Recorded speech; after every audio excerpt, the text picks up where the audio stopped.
রহমান এবং আমার সঙ্গে আজকে অতিথি হিসেবে রয়েছেন আওয়ামী লীগ নেতা এবং সাবেক তথ্য প্রতিমন্ত্রী মোহাম্মদ আরাফাত। মোহাম্মদ আরাফাত, আপনাকে স্বাগত জানাচ্ছি।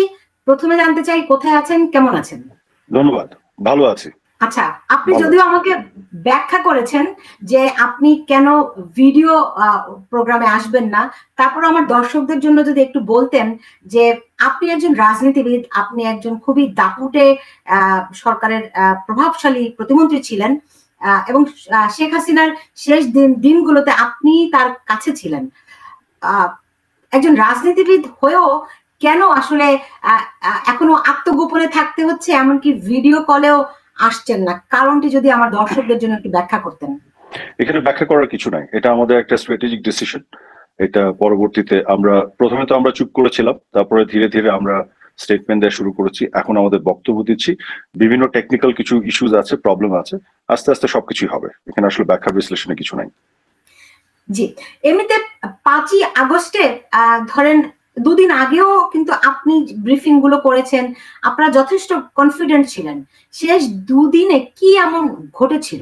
না, আমরা কনফিডেন্ট ছিলাম, কিন্তু আমাদের উপরে যে আক্রমণগুলি হচ্ছিল আমরা কিন্তু মূলত সেগুলো ব্যাখ্যা করছিলাম। আপনারা তো নিজেরাই দেখেছেন যেভাবে ধ্বংসযজ্ঞ চালানো হয়েছে, একটির পর একটি পুলিশের উপরে আক্রমণ করা হয়েছে, থানা আক্রমণ করা হয়েছে।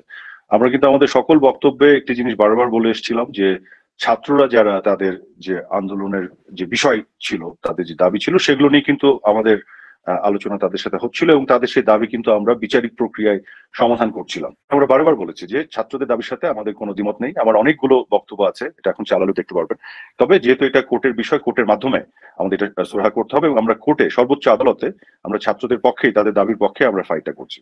কিন্তু আসলে সত্যি কথা বলতে, আর দাবি যাই থাকুক, কোটা বা যেটাই ছিল, দিন শেষে তো বোঝাই গেল যে আসলে তো অন্য ষড়যন্ত্র ছিল এখানে। তো সেই পরিস্থিতি তৈরি হলো। তো আসলে কনফিডেন্সের বিষয় না, আমরা সঠিক তথ্যগুলো তুলে ধরার চেষ্টা করছি মানুষের সামনে। এবং আমরা যেটা আজ করছিলাম যে এখানে একটা তৃতীয় পক্ষের অনুপ্রবেশ আছে যারা এই ধ্বংসযজ্ঞ চালাচ্ছিল, যে কারণে আমরা সবসময় ছাত্রদের ডিফেন্ড করে গেছি যে ছাত্ররা কিন্তু এগুলো করছে না। ছাত্রদের সাথে আমাদের আলোচনা চলছে এবং ছাত্রদের দাবিগুলো আমরা বিচারিক প্রক্রিয়ায় সমাধানের চেষ্টা করছি। কিন্তু যখন এর মধ্যে একটার পর একটা আক্রমণ আসলো, ধ্বংসযজ্ঞ চালানো হলো, তারপরে 16 তারিখে 6 জনের মৃত্যু ঘটে গেল, আমরা তো পুরো শকড হয়ে গেছিলাম তখন। মাননীয় প্রধানমন্ত্রী তখন জাতীয় উদ্দেশ্যে ভাষণ দিয়ে বললেন, সবাইকে সতর্ক করলেন, অভিভাবকদের সতর্ক করলেন, শিক্ষকদের করলেন যে উনি খুবই উদ্বিগ্ন ছাত্রদের নিরাপত্তা নিয়ে, কারণ কারা মাঝখানে ঢুকে পড়ে এই ঘটনাগুলি ঘটাচ্ছে, কিভাবে ঘটাচ্ছে। তো এগুলো নিয়ে আমরা একটু চিন্তিত ছিলাম তখন। ঠিক আছে, বুঝতে পেরেছি, কিন্তু মানে শেষ দুদিনের ঘটনাক্রমটা আমরা কিন্তু জানি না যে শেষ পর্যন্ত কি হয়েছিল। ধরেন শেখ হাসিনার ভারতে চলে যাওয়ার সিদ্ধান্তটি কখন হলো, তখন আপনি কোথায় ছিলেন এবং কিভাবে করে আপনারা সেফ এক্সিট পেলেন? 4 তারিখে পর্যন্ত 12:30 পর্যন্ত তো আমরা গণভবনে ছিলাম, বিভিন্ন আলাপ আলোচনা হয়েছে। পরের দিন তারা 5 তারিখে যে তাদের প্রোগ্রামটা শিফট করে আগে আনলো, তখনও ঢাকা শহর এবং বিভিন্ন কি পয়েন্ট ইনস্টলেশন গুলোকে প্রোটেকশনের জন্য কিভাবে কি করা যায় এগুলো প্ল্যান করা হয়েছিল। কিন্তু 5 তারিখে আসলে ওই ধরনের কোনো, আসলে 4 তারিখে কিন্তু মাননীয় প্রধানমন্ত্রী বেশ কয়েকবার বলেছিলেন যে না, আমি এত লাশের উপর দিয়ে ক্ষমতায় থাকার দরকার নেই। এই যে অনুপ্রবেশ যেটা করেছে তৃতীয় পক্ষ, এবং যেটা এখন আমরা ম্যাটিকুলাস ডিজাইনের অংশ হিসেবে শুনছি, তো সেগুলোতে উনি খুবই উদ্বিগ্ন এবং খুবই মানসিকভাবে খুবই ডাউন ছিলেন। তো যাই হোক, তো 5 তারিখে যেটা আমি জেনেছি, 5 তারিখে তো আমি ঢাকাতেই ছিলাম। তো আমি যেটা জেনেছি যে ওনাকে যে প্রিপারেশন ছিল পুরো সব ঢাকা শহরের সকল এন্ট্রি পয়েন্ট, এগুলো একটা ডিফেন্স সিস্টেমটা করা হয়েছিল যাতে কোনো ধরনের গোলযোগ বা এই ধরনের কিছু না হয়। তো মাননীয় প্রধানমন্ত্রীকে যে বলা হয়েছিল, আমি যতটুকু জানি যে হয়তো এটা প্রোটেকশনের জন্য অনেক মানুষ আরো মৃত্যুবরণ করতে পারে, তখন তিনি এটাকে নাকচ করে দিয়েছিলেন। উনি বলেছিলেন যে এভাবে উনি ক্ষমতায় থাকতে চান না, এবং তখন তিনি বলেছিলেন যে উনি পদত্যাগ করবেন এবং বঙ্গভবনে যে উনি সেটা হস্তান্তর করবেন এবং 2 দিন সময় নেবেন পরবর্তী সরকার যারা আসবে, তারপর উনি টুঙ্গিপাড়ায় চলে যাবেন। এই একই বিষয় উনি 4 তারিখেও বেশ কয়েকবার বলেছিলেন। আমার নিজেরও মনে আছে, আমিও ছিলাম, যে উনি আর থাকবেন না, উনি টুঙ্গিপাড়ায় চলে যাবেন, উনি শেষ জীবন ওখানে কাটাবেন, এরকম একটি বিষয় ছিল।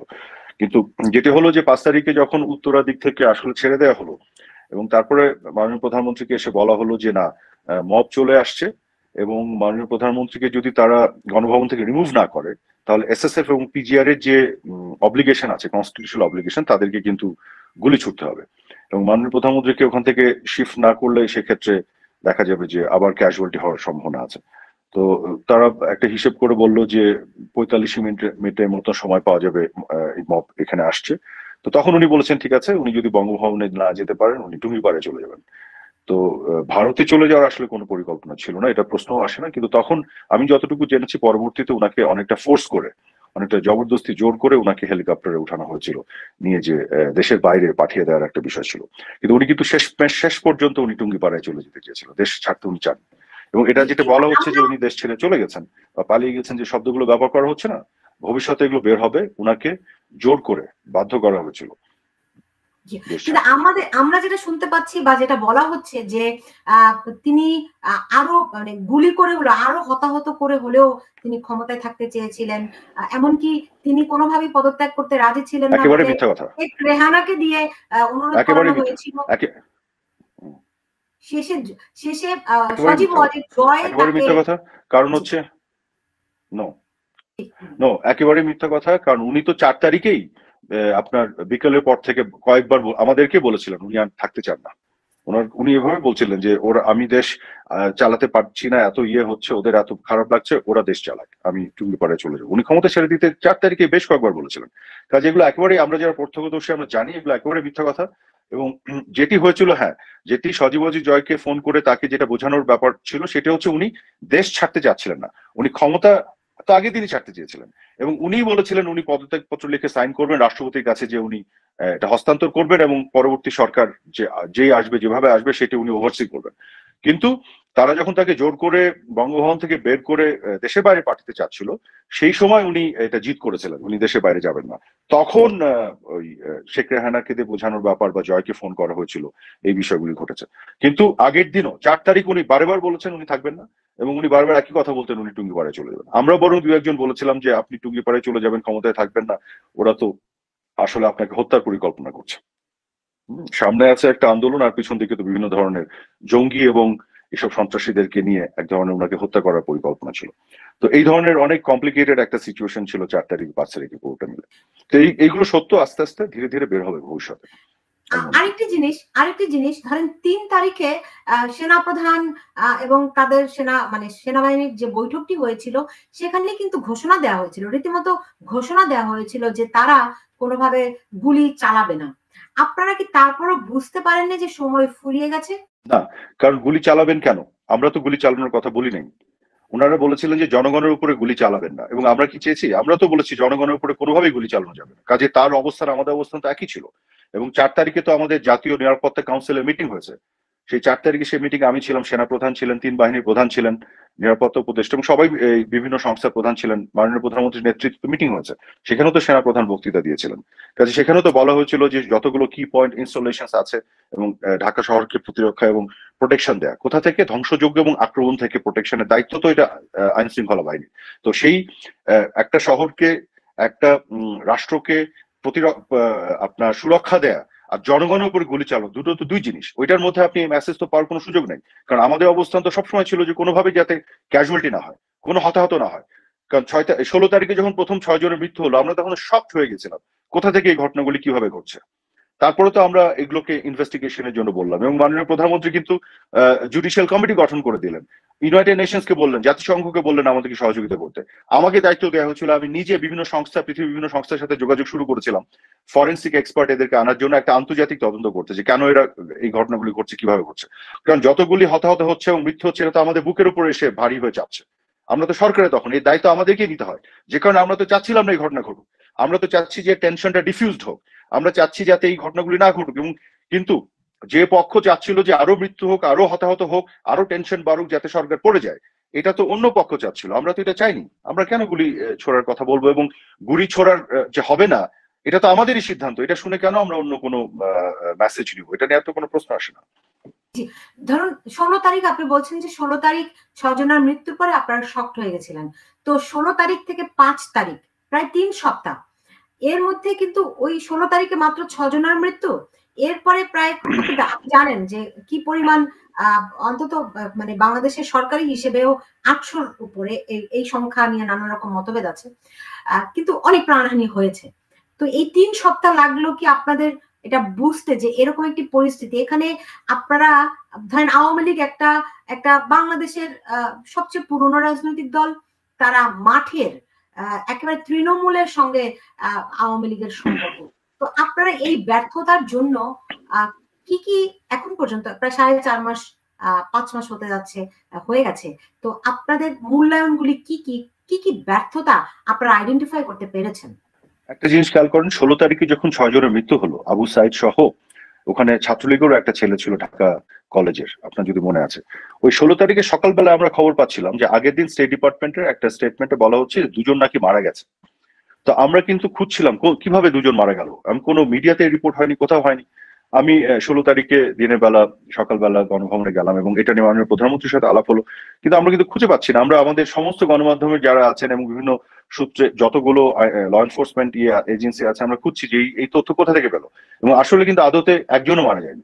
তারপরে হুট করে একটার পর একটা মৃত্যুর খবর আসা শুরু করলো 16 তারিখে, এবং আমরা পুরো শক্ট হয়ে যাচ্ছি। মাননীয় প্রধানমন্ত্রীকে আমি দেখেছি, উনি কিন্তু প্রচন্ড ভাবে মানে শক্ট হচ্ছিলেন যে বিষয়টি কি, যে কারণে পরবর্তীতে পরের দিনই উনি জাতির উদ্দেশ্যে ভাষণ দিয়ে উনি কন্ডোলেন্স এক্সপ্রেস করলেন, সরি বললেন, উনি আপনার জুডিশিয়াল কমিটি করার ঘোষণা দিলেন এবং সতর্ক হতে বললেন অভিভাবক এবং শিক্ষকদের যে আপনাদের সন্তানদের কিন্তু প্রোটেকশন দিয়ে রাখতে হবে, এই ঘটনাগুলি ঘটে যাচ্ছে, হ্যাঁ আমাদের কিন্তু সাবধানে থাকতে হবে। এবং তারপরে আপনি যেটি বলছেন পরবর্তী 3 সপ্তাহে 5ই অগস্ট পর্যন্ত দেখুন অনেকগুলি এরকম ঘটনা ঘটেছে, এবং আমরা কিন্তু পরবর্তীতে দেখছি যে পুলিশের সাথে কোনো সংঘর্ষ নাই, কিন্তু হুট করে একটা স্নাইপারে গুলি এসে মরে যাচ্ছে। এবং আপনার মনে আছে হৃদয় তরুয়া বলেছে তার বন্ধু তার পাশে কিভাবে মৃত্যুর কোলে ঢলে পড়েছে। তারপরে যেটা বলা হলো যে বাসার ভিতরে বাচ্চা শিশুরা মারা যাচ্ছে, হেলিকপ্টার থেকে নাকি গুলি ছড়া হয়েছে। পরে তো এই যে ডক্টর ইউনূসের অধীনে র্যাব ইনভেস্টিগেট করে বলে হেলিকপ্টার থেকে কোনো গুলি ছড়া হয়নি, এবং যে বাচ্চাটা মারা গেছে তার বাবা বলছে যে কোনো হেলিকপ্টার শব্দই ছিল না যখন তার গায়ে গুলি এসে লাগলো। তো এইটা তো আমরা আসলেই ওই 3 সপ্তাহ শকের মধ্যে ছিলাম, বুঝতে পারছিলাম না কেন ঘটছে।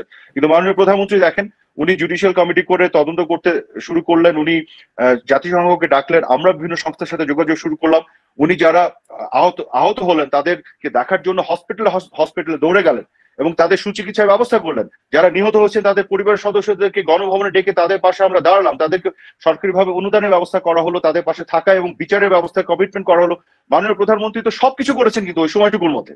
কিন্তু এমন যে একটা বিশাল ষড়যন্ত্র যেভাবে আমাদের ঘাড়ের উপর এসে পড়লো, মানে এত অল্প সময়ের মধ্যে এত কিছু ঘটে যাচ্ছিল, এবং মানুষের মনকেও আসলে বিভিন্নভাবে চারিদিক থেকে প্রচার প্রপাগান্ডা করে বিষে তোলা হলো, যেটা সত্যি কথা। আপনি যদি বলেন ব্যর্থতার কথা, ওখানেই আমাদের সবচেয়ে বড় ব্যর্থতা ছিল যে আমরা আসলে এটা ওইভাবে এটা গভীরতাটা বুঝে উঠতেই পারিনি। এত অল্প সময়ের মধ্যে এত ঘটনা ঘটে যাবে এটা আমরা বুঝতে পারিনি, এবং আমরা আসলে ওই শকের মধ্যেই ছিলাম কাইন্ড অফ। এক একটা হতাহতের ঘটনা ঘটতো, আসতো আমাদের কাছে, এবং আমরা পুরা যে কি অবস্থা হতো চারিদিকে আমাদের কলিগরা মানে সবার চেহারা আপনার ভেঙে যেত, যেটা কি আরেকটা ঘটনা হলো, কেন হচ্ছে। তো এই তো হচ্ছে অবস্থা। না পারার, এই যে আপনি এটা বলছেন যে এটা মানে গভীরতাটা বুঝতে পারেননি, সেই না পারার কারণটি কি? এরকম কি হতে পারে আপনারা একটা বিচ্ছিন্ন হয়ে গেছিলেন মানুষের কাছ থেকে, মানুষের পালসটা ধরতে পারছিলেন না? আবার অনেক সময় সবাই বলে যে আওয়ামী লীগ মানে অনেক পুরনো দল হওয়ার কারণে আওয়ামী লীগ হচ্ছে গিয়ে যখন বিরোধী দলে থাকে আওয়ামী লীগ তখন সবচেয়ে বেশি শক্তিশালী থাকে, সরকারে যখন থাকে তখন আওয়ামী লীগকে বলা হয় দুর্বল, আর টানা যখন 15 বছর ধরে ক্ষমতায় তখন মানুষের সঙ্গে তার বিচ্ছিন্নতা তৈরি হয়েছে কিনা, এই বিষয়গুলি আপনারা মূল্যায়ন করেছেন কিনা? দেখুন আমি যেটা বলছি সেটা হচ্ছে যে গভীর ষড়যন্ত্র হয়েছে, সেটা আমরা বুঝতে পারিনি ওইভাবে। তো গভীর ষড়যন্ত্র তো আর সাধারণ জনগণ করে নাই, যে জনগণের সাথে বিচ্ছিন্নতার কারণে আমরা এটা বুঝতে পারছি না। জনগণও তো ধোকার মধ্যে পড়ে গিয়েছিল।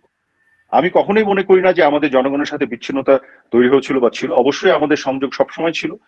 কিন্তু যেটি হয়েছে যে গভীর ষড়যন্ত্রটা বুঝতে না পারার মূল কারণ যেটি হচ্ছিল, ষড়যন্ত্রকারীরা এত ব্যাপকভাবে এই ষড়যন্ত্র করেছে, এত টাকা পয়সা তারা ঢেলেছে, এবং এগুলো তো এখন একটু একটু করে বের হচ্ছে, একটু করে কিন্তু বের হচ্ছে। ব্রিগেডিয়ার সাখাওয়াত সাহেবের বক্তব্যে কিন্তু বের হয়েছে 7.62 সিভিলিয়ানদের আর্ম করা হয়েছে। সেই সিভিলিয়ান কারা? যারা আনসার ক্যাম্পে যে আনসারকে গেট থেকে গুলি ছুড়ে আনসারদের আহত নিহত করেছে। তো আপনার আইন শৃঙ্খলা বাহিনীদের উপরে খার কাদের ছিল, কারা পুলিশকে আক্রমণ করেছে? তো এই 7.62 যারা গুলিটা করেছে তারা তো ওই পক্ষ, এই সন্ত্রাসীরা।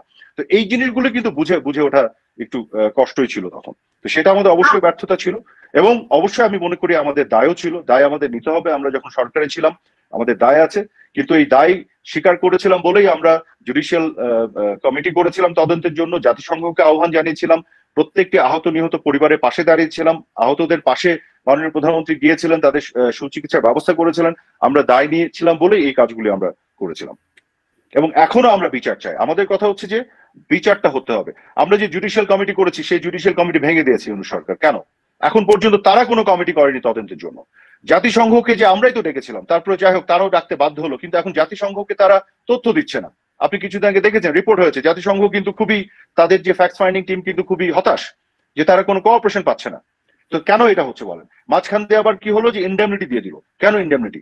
আমরা তো সকল হত্যাকাণ্ডের বিচার চেয়েছিলাম। আপনি আমাকে বলেন যে এই 5 তারিখে পরে যে ঢাকা ইউনিভার্সিটির তোফাজ্জল, বা আপনার জাহাঙ্গীরনগরের যে শামীম, বা রাজশাহী ইউনিভার্সিটির মাসুদ, বা এই যে কিছুদিন আগে রায়হান এবং মাসুদ রানা যারা জয় বাংলা লিখেছিল, একজন রেকর্ড করেছিল, কুপে মেরে ফেললো, এগুলো দায় নিবে ইউনূস সরকার?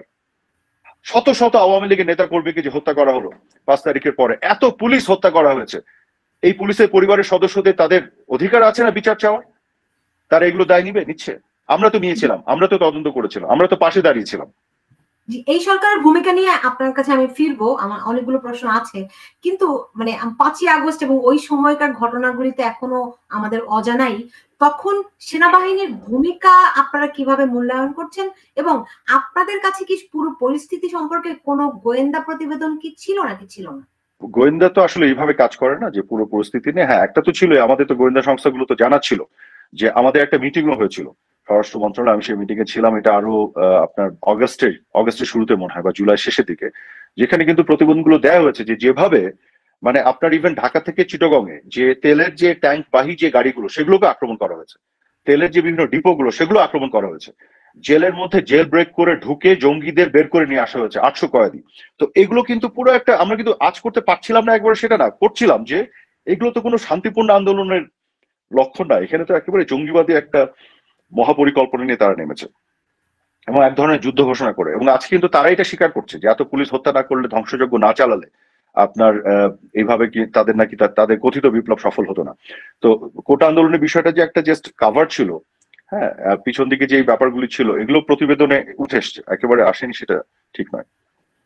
দেখুন, বাংলাদেশে এর আগেও গণ অভ্যুত্থান হয়েছে, নানানভাবে সরকার পতন হয়েছে, কিন্তু যেভাবে করে আওয়ামী লীগ তাসের ঘরের মতো ভেঙে পড়লো, সবচেয়ে শক্তিশালী দল, সবচেয়ে বড় রাজনৈতিক দল, সবচেয়ে পুরাতন এবং অভিজ্ঞ রাজনৈতিক দল, যাদের নেতৃত্বে বাংলাদেশ স্বাধীন হয়েছে, তারা এরকম করে ভেঙে পড়ে যাবে এবং সবাই আত্মগোপনে চলে যাবে। আওয়ামী লীগ ভেঙে পড়েনি, আওয়ামী লীগ ভেঙে পড়েনি, আওয়ামী লীগ আছে, আওয়ামী লীগ ছিল এবং আওয়ামী লীগ থাকবে। বিষয়টি যেটি হয়েছে যে একটা মানে অল অফ এ সাডেন, এই যে এত অল্প সময়ের মধ্যে যে মানে যে ষড়যন্ত্রটা, এটা তো পিছন থেকে দীর্ঘ পরিকল্পনা ছিল, এবং যে পরিমাণ আপনার এখানে ইনভেস্টমেন্ট হয়েছে দেশি বিদেশি চক্র, যে কারণে যেটা হচ্ছে কি যে আমরা তো ধরেন যারা অসাম্প্রদায়িক রাজনীতি করি, আমরা তো সবসময় জঙ্গিদের টার্গেট ছিলাম।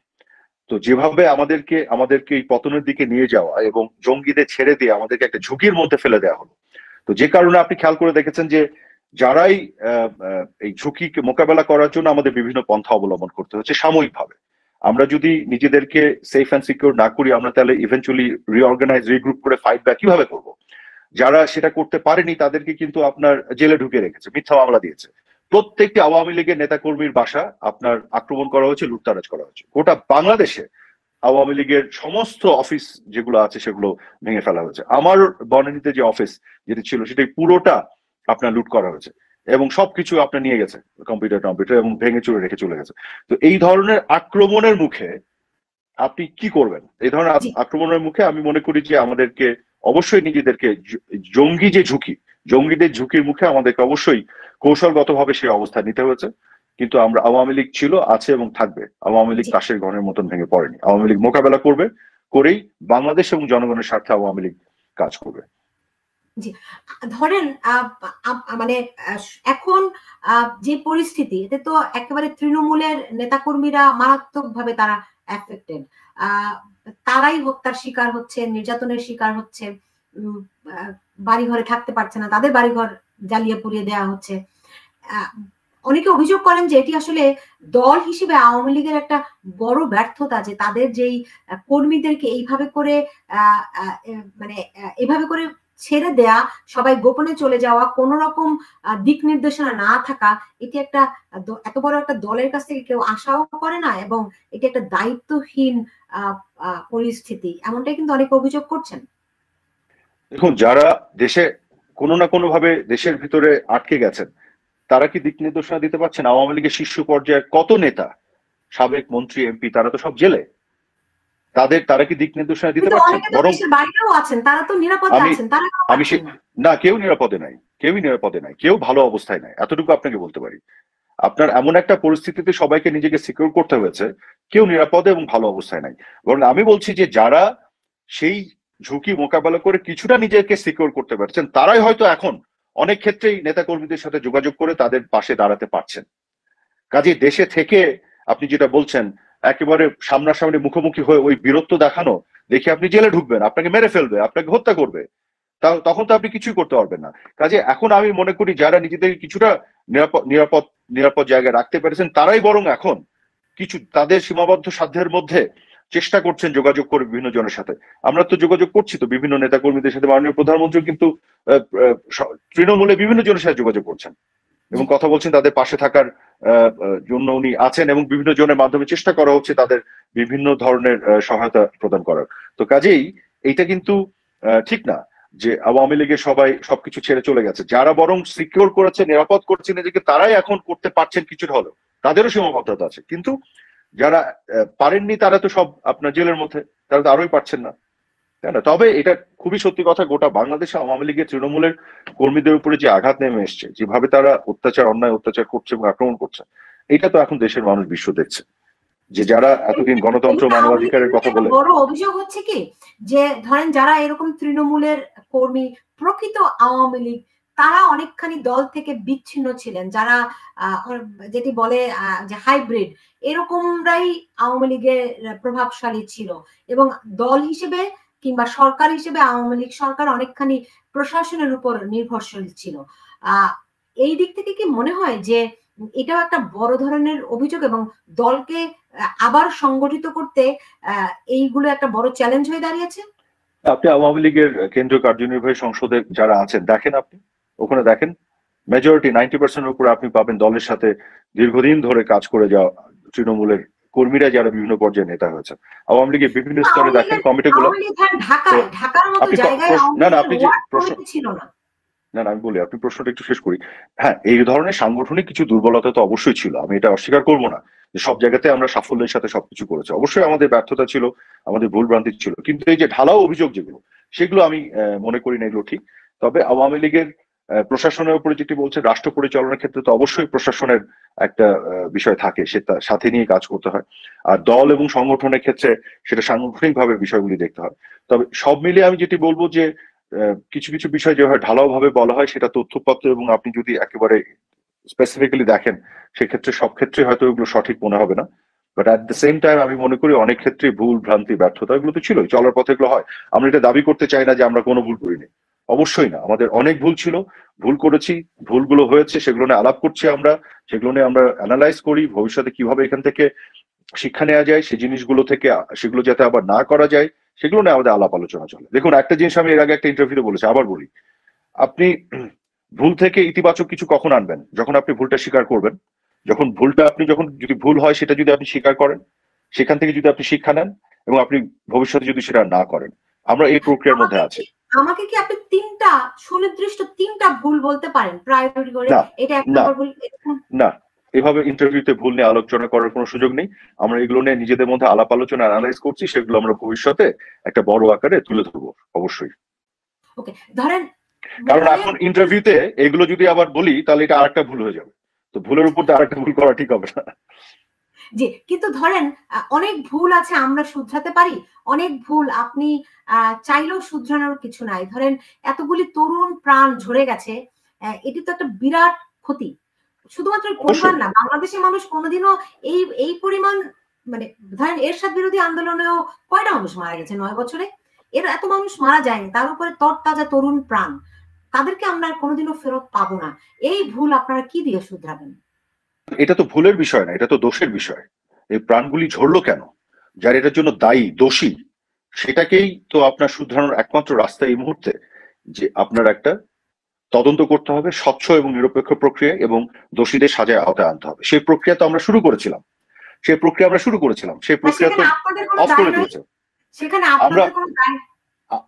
আমি তো আগে আপনাকে বলেছি, আমরা যখনই যে অবস্থায় ক্ষমতায় ছিলাম থাকাকালীন সময় যা কিছু ঘটেছে সেখানে তো আমরা দায় নিচ্ছি, দায় স্বীকার করছি, এবং দায় স্বীকার করেছি বলেই তো আমরা তদন্তের ব্যবস্থা করেছিলাম, আমরা জাতিসংঘকে ডেকেছিলাম, দায় স্বীকার করেছিলাম বলেই তো আমরা আমরা হতাহত যারা হয়েছিল তাদের পরিবারের পাশে দাঁড়িয়েছিলাম। এটা তো দায় আছে বলেই সেটা আমরা স্বীকার করে সেটা আমরা করেছিলাম। কিন্তু আপনি যদি ধরেন যে দোষ আমরা করিনি, সে দোষের দোষ দিয়ে যে অপরাধ আমরা করিনি সে অপরাধে অপরাধী করেন, সেখানে আমার বক্তব্য হচ্ছে যা ঘটেছে তার বিচার হতে হবে। বিচারের পরে সিদ্ধান্ত হবে কে দোষী এবং কে অপরাধী, এবং অপরাধীদের বিচার করে সাজা দেওয়ার মধ্য দিয়েই এই একমাত্র এই দায় আপনার নিষ্পত্তি হবে। এই দায় আমাদের সবার, আমরা সেটার পক্ষে আছি, সেটা পক্ষেই ছিলাম, আগামীতেও থাকবো। কিন্তু এই সরকার, ইউনূস সরকার তো এটা করছে না। তারা কিন্তু এটাকে ব্যবহার করছে ছাত্রদের বা যারা যারা এখানে মৃত্যুবরণ করেছে, হতাহত হয়েছে, সেই বিষয়গুলোকে তারা ব্যবহার করে রাজনৈতিক প্রতিপক্ষ হিসেবে আওয়ামী লীগের বড় বড় নেতাদেরকে মিথ্যা মামলাতে জেলে রেখেছে। আসল যে কালপ্রিট যারা, তাদেরকে তো তারা ধরছে না। তাহলে তো বোঝাই যাচ্ছে যে এদের উদ্দেশ্যটা কি। এরা তো এই হত্যাকাণ্ডের বা যেগুলো ঘটেছে এগুলো বিচার করছে না, আমরা করতে চেয়েছিলাম। এরা তো আপনার ইন্ডেমনিটি দিয়ে দিচ্ছে, এরা তো সত্যিটা বের করতে চাচ্ছে না। তো এবং আজকে যারা আহতদের যে আর্তনাদ, সেখানেও তো তাদের পাশে তো তারা দাঁড়াচ্ছে না। আমরা তো বরং তাদের সুচিকিৎসার ব্যবস্থা করেছিলাম। তারা বিচার করতে চাচ্ছে না তা না, তারা তো আন্তর্জাতিক মানবাধিকার ট্রাইব্যুনালে তারা বিচার করছে, প্রক্রিয়া শুরু করেছে। কোথায় আন্তর্জাতিক মানবাধিকার ট্রাইব্যুনালে তারা বিচার করছে? ট্রাইব্যুনালে তারা শেখ হাসিনার জন্য তদন্ত করছে, এরই মধ্যে ভারত থেকে তাকে প্রত্যার্পণ। ওটাকে তো বিচার বলে না। শোনেন, ইউনাইটেড নেশনস এর ফ্যাক্ট ফাইন্ডিং কমিটিকে আপনি কেন তথ্য দিচ্ছেন না? আপনি যদি শোনেন, আপনি ওইটাই তো আপনাকে বললাম যে এটা ইনভেস্টিগেট করে যে আসল কালপিট ধরতে হবে, সেই কাজে কিন্তু তাদের মনোযোগ নাই। তারা কি করছে? রাজনৈতিক প্রতিপক্ষ হিসেবে শেখ হাসিনার পিছে লাগছে বা আওয়ামী লীগের নেতাদেরকে ধরে এনে আপনার জেলে ভরে রাখছে। অর্থাৎ তারা পলিটিক্যালি রাজনৈতিক অস্ত্র হিসেবে এগুলোকে ব্যবহার করছে। কিন্তু সত্যিকার অর্থে যে বিচার তদন্ত, যেটা আমরা শুরু করেছিলাম জুডিশিয়াল কমিটি করে, তারা সেই জুডিশিয়াল কমিটি ভেঙে দিয়েছে। তো তারা নিজেরাও তো নতুন করে করেনি, তদন্তটা করলো না কেন তারা? জাতিসংঘকে কেন কোঅপারেট করছে না তারা? তাই না? কাজেই তারা ওই কাজটা না করে এই যে আইসিটিতে যেটা করছে, এটা তো রাজনৈতিক ভাবে ব্যবহার করা। আপনার বলেন তো, আওয়ামী লীগ যত বড় বড় নেতাদের ধরেছে হত্যা মামলা দিয়ে, আপনি নিজে বিশ্বাস করেন এরা হত্যা করেছে? না, তারা বলছে অন্য কোনো মামলায় মামলা দিলে, অন্য মামলাগুলো হলে তারা জামিন পাবে, এখন হত্যা মামলায় জামিন হবে না। মূলত সেই মানে হত্যা তারা না করলেও দিবে। তার মানে এটাই তো হচ্ছে নতুন বাংলাদেশের সংজ্ঞা তারা তৈরি করলো, যেখানে আইনের শাসন বলে কিছু নাই। তারা যে এত কথা বলে এসছে, আমাদেরকে দোষ দিয়েছে যে আইনের শাসন, গণতন্ত্র, মানবাধিকার, তো এখন এসে আবার ওই একই কাজ করছে। তো মামলায় জামিন পেলে পাবে, যার যে দোষ আছে সেভাবে আইনি প্রক্রিয়ায় তাদেরকে নিতে হবে। যদি নির্দোষ হয় নির্দোষ হবে, দোষ হলে সাজা হবে।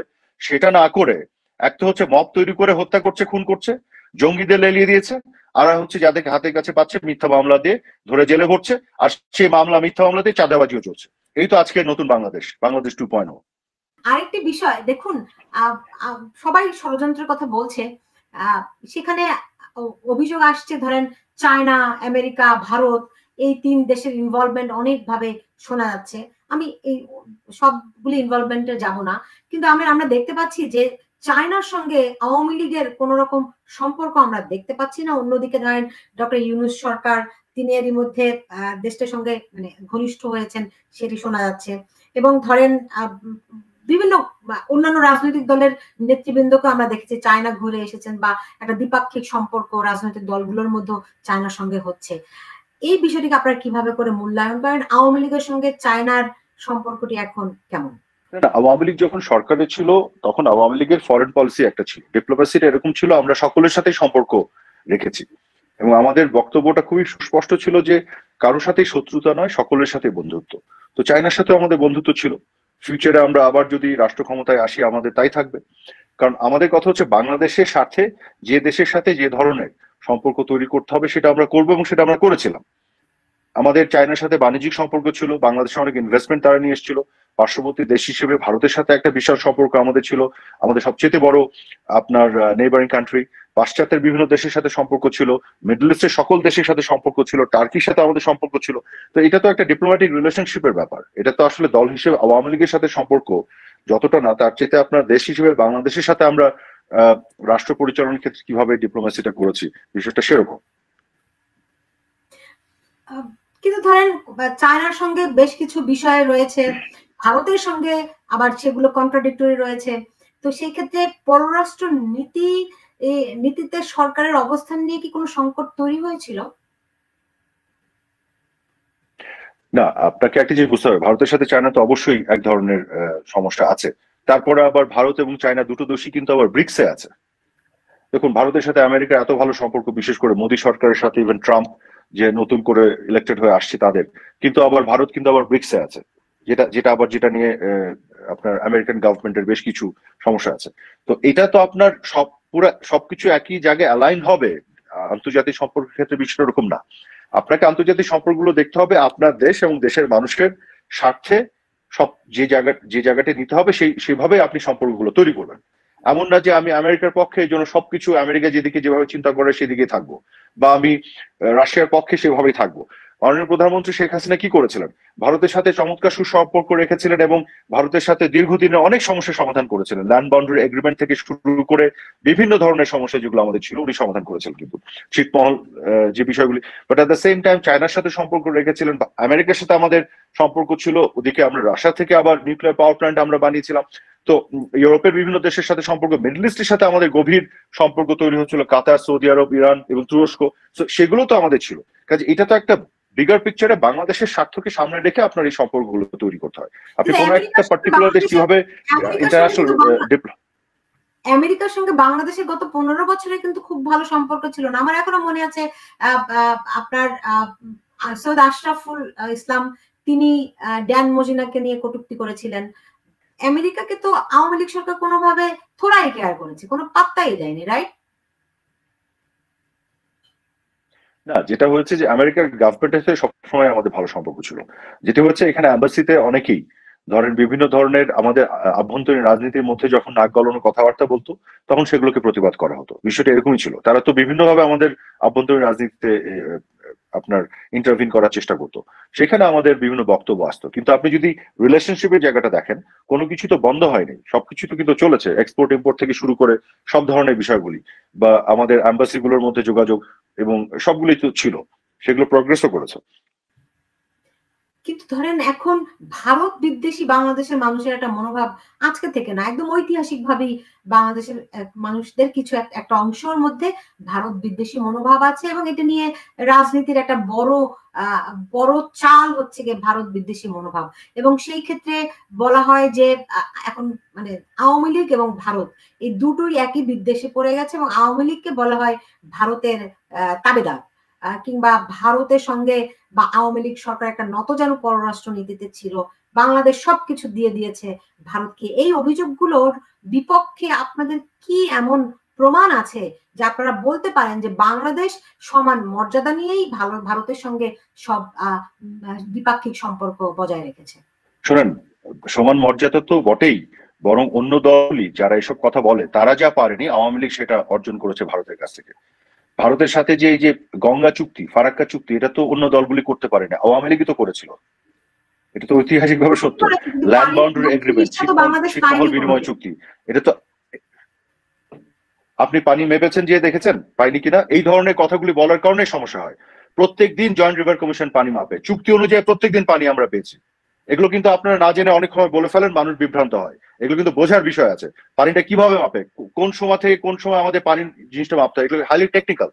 আমি আপনাকে বলে দিচ্ছি, পরে ব্যাখ্যা করবো, আপনি সময় দিতে পারবেন না, যে পানি আমরা যে চুক্তি করেছি চুক্তি অনুযায়ী সবসময় পানি পেয়েছি, পাইনি এটা একবারে বাজে কথা, ইটস নট কারেক্ট। কাজে এইভাবে মানুষ কিন্তু অনেক সময় বিভ্রান্ত হয়ে যায়। এক, দ্বিতীয় হচ্ছে ল্যান্ড বাউন্ডারি এগ্রিমেন্ট আমরা করেছি, আমরা ভারতের সাথে ম্যারিটাইম বাউন্ডারি সমুদ্র সীমা জয় করে এনেছি, বিএনপি বা অন্য দলগুলি উদ্যোগী নেয়নি। আমরা ম্যারিটাইম বাউন্ডারি জয় করে এনে আমরা চায়না থেকে সাবমেরিন নিয়ে এসেছি আমাদের এটা সুরক্ষার জন্য, যেখানে ভারতের অনেক ক্ষেত্রে এটা অপছন্দ ছিল। কাজে আমরা যা যা কিছু করেছি এগুলো তো এটা কেউ কিছু করেনি সত্যিকার অর্থে যদি আপনি দেখেন। হ্যাঁ, আওয়ামী লীগ একটা জিনিস যেটা করেছে যে আননেসেসারি ভারতের নর্থ ইস্টে তাদেরকে ডিস্টার্ব করেনি। কেন ডিস্টার্ব করবে আওয়ামী লীগ? কারণ আওয়ামী লীগের উদ্দেশ্যটা ছিল আমরা সন্ত্রাস, সহিংসতা এবং এই যে আপনার সেপারেটিস্ট মুভমেন্ট এগুলোর বাইরে একটা শান্তিপূর্ণ রিজিওনাল কানেক্টিভিটি চায়। আওয়ামী লীগ ভারত থেকে 1100 মেগাওয়াট বিদ্যুৎ ইম্পোর্ট করে, আপনি জানেন? আওয়ামী লীগ গভর্নমেন্টের অধীনে এটা হয়েছে, এবং এটা আমরা সস্তায় নিয়ে আসি। বাংলাদেশের ভিতরে বিদ্যুৎ উৎপাদনে যে খরচ পড়ে পার ইউনিট তার চাইতে কম দামে আমরা এই বিদ্যুৎ আনি, এবং সেটা আমি বহুবার বলেছি, কেউ কর্ণপাত করেনি। তামিম সাহেব কিছুদিন আগে বললেন যে রিজিওনাল কোলাবোরেশন একটা বড় সুবিধা, এটা আমরা বাংলাদেশ ভোগ করছি। তো আওয়ামী লীগের সময় হয়েছে, আমরা আসাম থেকে যে আপনার পাইপলাইন দিয়ে ডিজেল নিয়ে আসবো, ক্রুড যে ডিজেলটা দিনাজপুরে, সেটা তো পুরোটাই বাংলাদেশ লাভবান হবে। এখন বাংলাদেশ ভারতের সাথে কি করতে দিয়েছো? মুক্তিযুদ্ধের সময় থেকে আমাদের যে সম্পর্ক, আমরা এখানে ঠুকাঠুকি ঝগড়া না করে একটা শান্তিপূর্ণ সহাবস্থান এবং দুই দেশের জনগণের কল্যাণ হয় এইভাবে আমরা একটা কোলাবোরেশন রিলেশনশিপ করতে চেয়েছিলাম। এবং তার মধ্য দিয়ে বাংলাদেশের পক্ষে আমরা সবকিছু সমুদ্র সীমা জয় থেকে শুরু করে ল্যান্ড বাউন্ডারি এগ্রিমেন্ট থেকে শুরু করে পানির হিস্সা থেকে শুরু করে, এবং তিস্তাটা আমরা আনতে পারি না, হ্যাঁ আমাদের কিছু কিছু ফেলিয়ার আছে। বাকিদের সময় একটু দেখেন তো তারা উদ্যোগটা নিয়েছিল কিনা।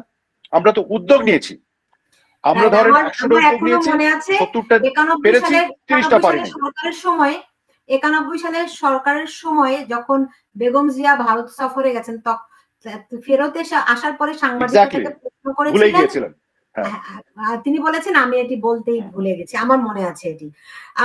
আমরা কিন্তু তারপরও এক্স্যাক্টলি। তো সুলতানা, আপনাকে আমি একটা ছোট্ট করে এটা এই পার্টটুকু একটু বলি, আমি একটু ছোট্ট করে বলি সুলতানা।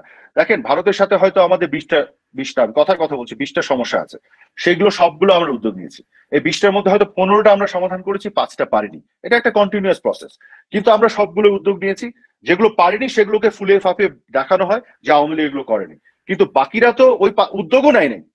আমরা উদ্যোগ নিয়েছি 20টা, 15টা পেরেছি, 5টা পারি নাই, আর তারা তো উদ্যোগই নেয় নাই।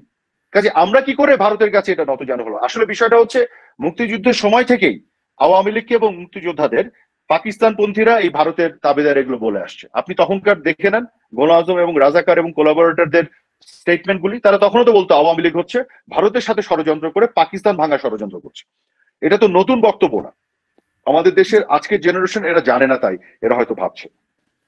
কিন্তু ধরেন আদানির সঙ্গে মানে আদানি গ্রুপের সঙ্গে যে বিদ্যুৎ চুক্তি, বলা হয় যে এটা কয়েক গুণ বেশি দাম দিয়ে আনা হয়েছে, ভারতের স্বার্থ সংরক্ষিত হয়েছে, এমনকি আপনি শোনেন, আপনি একটা কাজ করেন না, আপনাকে একটা বলি, শোনেন, আদানি তো একটা প্রাইভেট কোম্পানি। আপনাকে সিম্পল একটা জিনিস বলি, ভারতের ভিতরে এই যে কত মেগাওয়াটের আদানিটা বলেন তো? 1600 মেগাওয়াটের, রাইট? 1600 মেগাওয়াটের একটা বিদ্যুৎ কেন্দ্র যদি বাংলাদেশে বানাতেন কি পরিমাণ জমি লাগতো? সেই জমি তো আমাদের লাগলো না, সেই জমিটা আমরা ভারতের ব্যবহার করলাম। আমাদের গভর্নমেন্ট যদি করতো এককালীন যে ইনভেস্টমেন্ট লাগতো, সেই ইনভেস্টমেন্ট আমরা করি নাই, আদানিকে দিয়ে করালাম। এখান থেকে কয়লা পোড়ার পরে যে কয়লার যে ধোঁয়াটা নিঃসরণ হবে সেটাও বাংলাদেশে হচ্ছে না, ভারতে হচ্ছে। আমরা শুধু ফ্রেশ বিদ্যুৎ এনে বাংলাদেশের জনগণকে দিচ্ছি। এর চেয়ে ভালো চুক্তি কি হতে পারে? আর দামের কথা বলছেন কয়েক গুণ বেশি দামে, তাহলে আপনাকে আমি বলি, আপনি তো সাংবাদিক, আপনি শুধু একটা জিনিস চেক করেন, আদানিকে আমরা পে করেছি না বিদ্যুৎ নেয়ার বিনিময়ে? পার ইউনিট বিদ্যুৎ কত টাকায় পে করেছে আদানিকে? আর বাংলাদেশের ভিতরে যে কয়লা ভিত্তিক যে বিদ্যুৎ প্রকল্পগুলি আছে সেগুলোতে পার ইউনিট কত পে করি, রিসিপ্টটা না মিলাই দেখেন, তাহলে আপনি বুঝে যাবেন আসলে বেশি না কম করা হচ্ছে। এই যে মিথ্যাচারগুলি করে ছেড়ে দেয় বাজারে, এগুলো নিয়েই মানুষ তাল তুলতে থাকে। আপনি প্রুফ নিয়ে আসেন না, ফ্যাক্টস নিয়ে আসেন। আপনাকে আমি বলে দিচ্ছি, বাংলাদেশের ভিতরে কোল বেস বিদ্যুৎ প্রকল্প করতে পার ইউনিট যে কস্ট, আদানির ক্ষেত্রে তাই কস্ট। রিসিট এনে চেক করে দেখেন। বরং আমাদের এন্টায়ার জিনিসটা ভারতের ঘাড়ের উপর দিয়ে আমরা নিয়ে আসছি। আপনি উল্টা ভাবে একটু চিন্তা করেন, বাংলাদেশের মাটি ব্যবহার করে। শোনেন, এখন এই বিদ্যুৎ নিয়ে আলোচনা যায় না, এগুলো নিয়ে অনেক টেকনিক্যাল বিষয়। শোনেন, টেকনিক্যাল বিষয় এগুলো নিয়ে এইসব মানে সস্তা প্রশ্ন আরেকদিন করবো। আপনাকে আমি শুধু সিম্পলি আপনাকে লাস্ট এটাকে বোঝানোর জন্য বলে দিই এইভাবে, টেকনিক্যালি না যে আপনি শুধু চিন্তা করেন, বাংলাদেশের জমি ব্যবহার করে বাংলাদেশের কোন একটা কোম্পানিকে ইনভেস্ট করিয়ে বাংলাদেশে কয়লা পুড়িয়ে সেই বিদ্যুৎ যদি আপনি ভারতে সরবরাহ করতেন, তাহলে বাংলাদেশে এরা কি বলতো দেশ তো বেঁচে দিয়েছে। ঠিক এই উল্টাটা যখন হচ্ছে তখনও বলছে যে বাংলাদেশ সরকার নাকি আওয়ামী লীগ সরকারের ঠিক করে নেই। আপনি বুঝছেন, এই জিনিসটা বোঝার জন্য আমি বললাম। যাই হোক, এগুলো অনেক অপপ্রচার আছে, যে একটা অনুষ্ঠানে তো সব হবে না, কিন্তু আমি শেষ করব তার আগে ধরেন এই যে এত প্রাণহানি হয়েছে, আওয়ামী লীগ সরকার ক্ষমতায়, কে ষড়যন্ত্র করেছে, কি করেছে, মানুষের এতে যায় আসে না। কারণ সব দেশে সব সরকারের বিরুদ্ধেই ষড়যন্ত্র থাকে। আপনি সরকারের প্রভাবশালী মন্ত্রী ছিলেন, আপনিও জানেন সেটি। পৃথিবীর সব দেশে সব সরকারের বিরুদ্ধে ষড়যন্ত্র থাকে। কিন্তু এই যে দেশের আমরা কি দেখলাম, আমাদের পুলিশ আমাদের সন্তানদেরকে, আমাদের মানুষদেরকে হত্যা করছে, এবং তাও কোন সরকার? আওয়ামী লীগ সরকার, রাইট? এইটা কিন্তু বিরাট একটা ক্ষতর সৃষ্টি করেছে এবং এতগুলো তাজা প্রাণ ঝরে গেছে। আওয়ামী লীগ কি এই দায় নিয়ে ক্ষমা চাইবে কিনা জাতির কাছে? দেখুন, আমরা এই দায় নিয়েছি। আওয়ামী লীগ সরকারের আমলে আমরা যে কদিন ছিলাম, আমি যদি বলি 16 থেকে 5 তারিখ পর্যন্ত, জুলাই 16 থেকে অগাস্টের 5 তারিখ পর্যন্ত, প্রত্যেকটি ঘটনার দায় আমাদের আছে, এটাকে আমরা এড়াই না। যে কারণে আমরা তদন্তের কথা বলেছি। ঢালাও বলা যাবে না সকল মৃত্যু পুলিশের হাতে হয়েছে এবং সকল মৃত্যু পুলিশ সরাসরি আইন ভেঙে করেছে। কোনটা আসলে আইন ভেঙে করেছে, কে দায়ী কে দায়ী না, এটার জন্যই তো আমরা তদন্তের ব্যবস্থা করেছি, জাতিসংঘকে ডেকেছি। দিন শেষে হচ্ছে, আমি যতই দুঃখ প্রকাশ করি, আমি যতই ক্ষমা চাই, আমি যাই করি না কেন, দিন শেষে যারা তাদের পরিবারের সদস্যদের হারিয়েছে তাদেরকে আপনার বিচার দিতে হবে, বিচার। আমরা সেইটাই করতে চেয়েছিলাম, এবং ন্যায্য বিচার দিতে হবে। একজন হত্যা করেছে, অন্যায় করেছে, আরেকজনকে ধরে ফাঁসিতে ঝুলিয়ে দিবে, তাহলে কিন্তু ওই পরিবারগুলো ন্যায্য বিচার পাবে না। এজন্য আমাদের দায়ে সবচেয়ে বড় জায়গা, বা আমাদের দুঃখ প্রকাশ করা, ক্ষমা চাওয়ার সবচেয়ে বড় জায়গা, বা রিগ্রেট করার সবচেয়ে বড় জায়গা হচ্ছে আমরা বিচারটা চাই, বিচারটা হোক ন্যায্য বিচারের মাধ্যমে, আসল দোষী অপরাধী যাতে সাজা পায়, আমরা সেই জায়গাটাতে থাকতে চাই। জি, আমি শেষ করব এখন, আওয়ামী লীগ কবে নাগাদ ফিরবে, আপনারা কবে নাগাদ দেশে ফিরতে পারেন, এরকম যদি একটা ধারণা দিতেন আমাদেরকে অ্যাটলিস্ট। আমরা তো দেশেই আছি, আমরা দেশে ফিরতে হবে কেন? আপনাকে কে বলেছে আমরা দেশে নাই? আপনি কি বর্তমানে বাংলাদেশে আছেন? আওয়ামী লীগ দেশে নাই আপনাকে কে বলেছে যে আওয়ামী লীগ দেশে ফিরবে? আওয়ামী লীগ দেশেই আছে, আওয়ামী লীগকে ফেরার কোনো প্রশ্ন নাই এখানে। আওয়ামী লীগ দেশে আছে, দেশেই থাকবে। শুধু আওয়ামী লীগের জন্য একটা দুর্বিষহ বাস্তবতা তৈরি করা হয়েছে। আওয়ামী লীগকে একেবারেই আপনার যেখানেই আওয়ামী লীগ দাঁড়াতে যাচ্ছে তারা এক ধরনের স্বৈরাচারী ফ্যাসিস্টিক একটা আচরণ করছে। কিন্তু জনগণকে নিয়ে আওয়ামী লীগ আবার তার জায়গা, যেটা জনগণের স্বার্থেই আওয়ামী লীগ তার কার্যক্রম জারি রাখবে এবং চালু রাখবে। আওয়ামী লীগ ছিল, আওয়ামী লীগ আছে এবং আওয়ামী লীগ থাকবে। কাজে ফেরার কোনো প্রশ্ন নাই এখানে।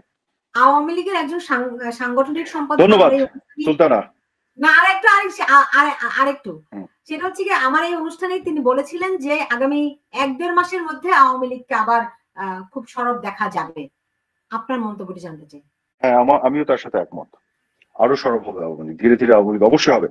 এত মানুষের জনসমর্থনের একটা সংগঠন, এত পুরনো প্রাচীন একটা সংগঠন, এত বিশাল একটা সংগঠন, এত মানুষের ভালোবাসার একটা সংগঠন, সেই সংগঠনকে কি আপনি চিরতরে স্তব্ধ করে দিতে পারবেন? এটা তো স্বতঃস্ফূর্ত ভাবেই আসবে। ধরেন আমি আরাফাত আজকে থাকি বা না থাকি, কিচ্ছু যায় আসে না, আওয়ামী লীগ থাকবে। আমার মতন এরকম 100-1000 মানে নেতা বলেন, কর্মী বলেন, ক্ষুদ্র কর্মী, আমরা আওয়ামী লীগের আদর্শে, বঙ্গবন্ধু আদর্শে, মুক্তিযুদ্ধের চেতনা বিষয়ে কাজ করি। আমরা যদি মানে ধরেন ধুলায় মিশে যায়, মানে ধোঁয়ায়, মানে কি বলবো, একবার বাষ্প হয়ে উড়ে যায়, তাতেও আওয়ামী লীগের কিছু যায় আসে না। আওয়ামী লীগ একটা বটবৃক্ষ, মহিরুহ, আওয়ামী লীগ থাকবেই, আওয়ামী লীগ সরব হবেই, এটাই বাস্তবতা, এটাকে মেনে নিতে হবে। যে আপনাকে অনেক ধন্যবাদ জানাচ্ছি আমাদের সঙ্গে আজকে যুক্ত হওয়ার জন্য। আপনি ভালো থাকুন। আপনাকেও ধন্যবাদ সুলতানা, অনেক ধন্যবাদ, আপনিও ভালো থাকবেন। জি দর্শক, এই ছিল আমাদের আজকের আয়োজনে। আমাদের সঙ্গে এতক্ষণ অতিথি ছিলেন মোহাম্মদ আরাফাত, আওয়ামী লীগ নেতা এবং সাবেক তথ্য প্রতিমন্ত্রী। আপনারা এতক্ষণ যারা আমাদের সঙ্গে ছিলেন, যে যেখানে আছেন, সবাই ভালো থাকুন সেই প্রত্যাশা রেখেই বিদায় নিচ্ছি।